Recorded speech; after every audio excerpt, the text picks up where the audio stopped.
कांग्रेस अपनी हार से, अपनी फ्रस्ट्रेशन में इतनी बौखला गई है कि उसे भाषा की मर्यादा ही पता नहीं है, या भाषा की मर्यादा वो बार बार तोड़ रही है।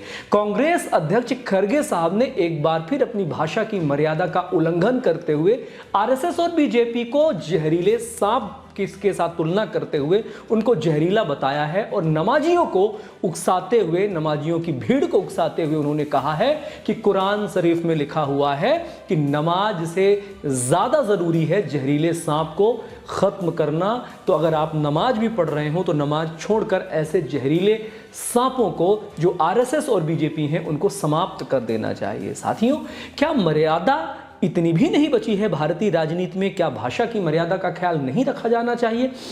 क्या अंततोगत्वा अपने पागलपन में, अपने अल्हड़पन में कांग्रेस बीजेपी के पाले में गेंद दे देती है? हर बार यही होता है, जब कोई चुनाव होता है तो बीजेपी के बड़े कद्दावर नेता जो बड़े जिम्मेदार पदों पर होते हैं वो कुछ ऐसी भाषा का प्रयोग करते हैं, अनर्गल भाषा का प्रयोग करते हैं, जिसे उठाकर बीजेपी उसको भुना लेती है और कांग्रेस को हर समय अपने इसी बड़बोलेपन का खामियाजा भुगतना पड़ता है और पूरे देश में उसकी किरकिरी होती है। जब आप किसी भी पार्टी, किसी भी व्यक्ति के खिलाफ व्यक्तिगत हमला करते हैं, इस प्रकार का नफरती हमला करते हैं, तो जाहिर सी बात है उसका असर आपकी पॉलिटिक्स पर नकारात्मक के तौर पर पड़ता है। तो एक तबका को आप अपनी ओर खींचने के लिए, अपनी ओर आकर्षित करने के लिए प्रयास कर रहे हैं, तो एक बड़ा तबका आपसे बार बार छिटकता चला जाता है।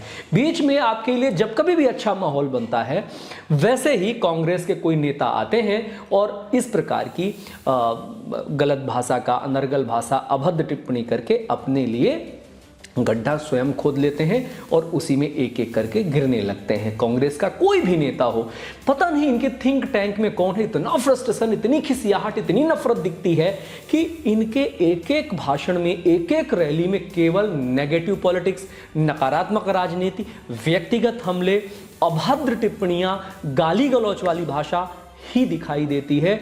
और ये एक एक जनता ऑब्जर्व करती है। वो जमाना गया कि जब जनता तक आपकी आवाज नहीं पहुंचा करती थी, अब प्रत्यक्ष आवाज पहुंचती है, पब्लिक ऑब्जर्व करती है, यूथ ऑब्जर्व करता है और देखता है कि आप अगर इतने गैर जिम्मेदार और इतने नफरतवादी, इतने कुंठित राजनीति कर सकते हैं तो देश सही बागडोर में है और आपके हाथों में बागडोर देना कहीं से कहीं तक उचित नहीं है। आपको माफी मांगनी ही चाहिए, क्योंकि ऐसी ओछी और गिरी हुई राजनीति का भारतीय राजनीति में कोई भी जगह नहीं बनती है। धन्यवाद। जय हिंद, जय भारत, वंदे मातरम। ख्याल रखिए।